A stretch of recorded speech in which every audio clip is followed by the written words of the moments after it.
Do you have an old recipe from your grandmother or your mother that you would love to make again, but you need it to be plant-based? I am in the same boat as you because I found this old recipe tin from my mom, and it's got a lot of really wonderful recipes in it that I'm excited to veganize. And I found this one in particular, crispy oatmeal cookies. She typed this herself. It just means a lot to me. I can just imagine her doing that. So I'm excited to share with you some tips on how I veganize this recipe. So, hi, I'm Marley. Welcome to my kitchen. Today we're going to be making these oatmeal crispy cookies.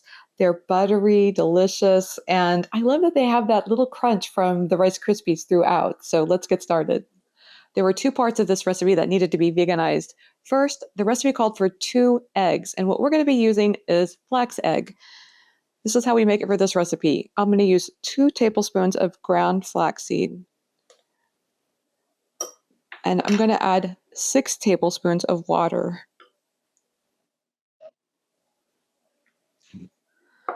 So we'll give that a stir, and then we'll just set it aside while we do the other ingredients.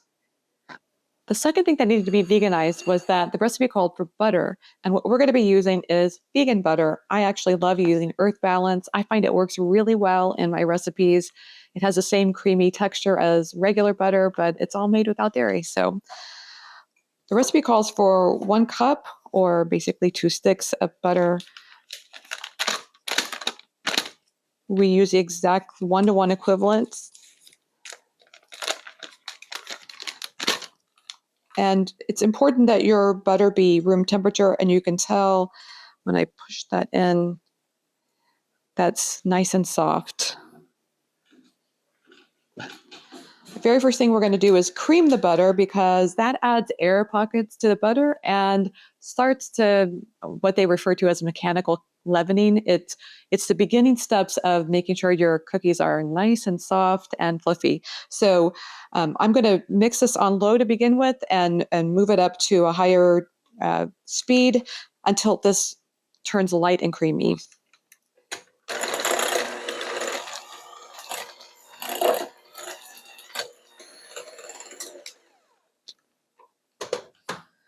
Once your butter gets this nice light color, it's time to add the sugar.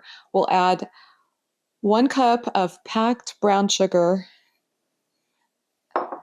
and 1 cup of granulated sugar.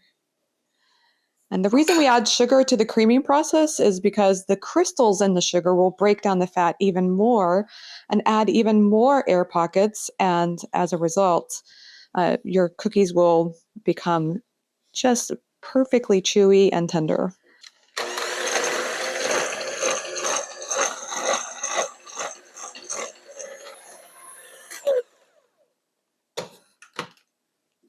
Once your mixture is light and creamy like this, now we're going to add 1 teaspoon of vanilla extract. I'm just going to measure with my eyes here. And we're going to add the 2 flax eggs. You can see the texture has gotten quite a bit thicker. That's what we're going for.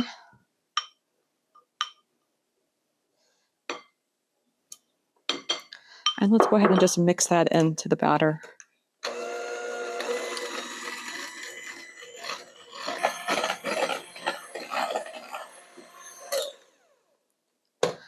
I'm always careful to stir down the sides of the bowl to make sure everything gets mixed all the way through.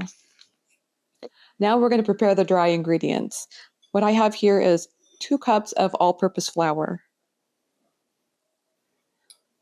And I have 2 cups of instant oats, 1 cup of coconut flakes. I have 1 teaspoon of baking powder and 1 teaspoon of baking soda. And 1/2 teaspoon of salt. So we're just going to stir this all together. I like to stir the dry ingredients just to make sure that someone's not going to get a mouthful of baking powder or baking soda. Nobody likes that. Okay, that looks pretty good. And next, what we're going to do is add that to our wet ingredients, the butter mixture. just as I did a second ago, we'll start out by just giving it a stir with the spatula, but you can also use the mixer here to help make this go a little bit faster.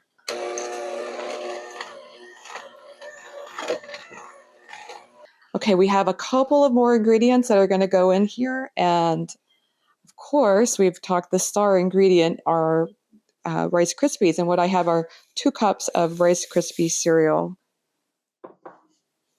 So that I for sure will stir in with the spatula.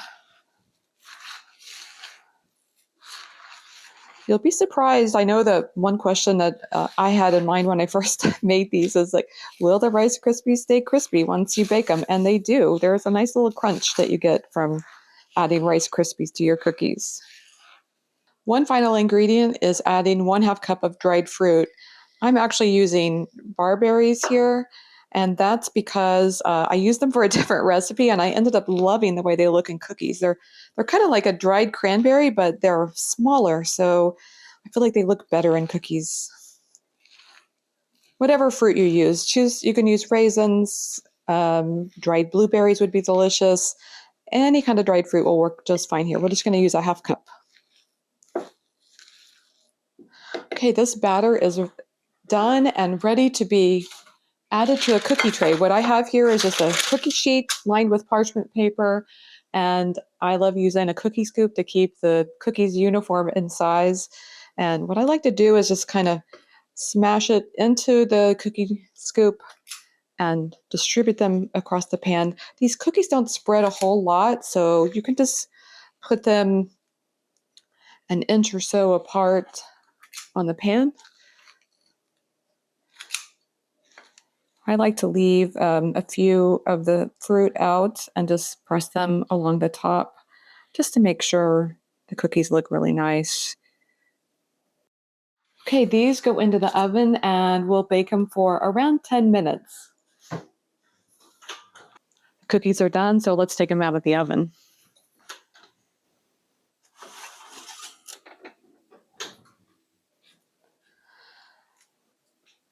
These cookies bake for around 8 minutes, and what I like to do next is just give them a little tap with your spatula.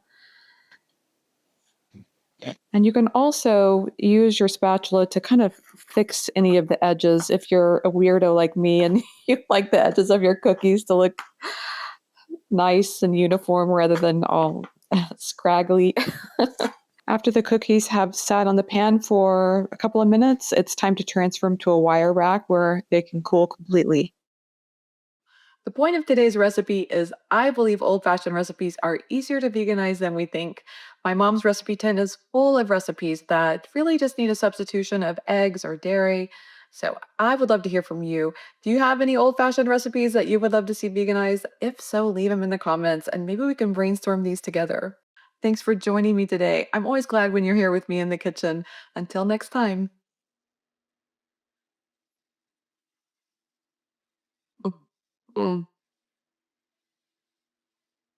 That was a good cookie.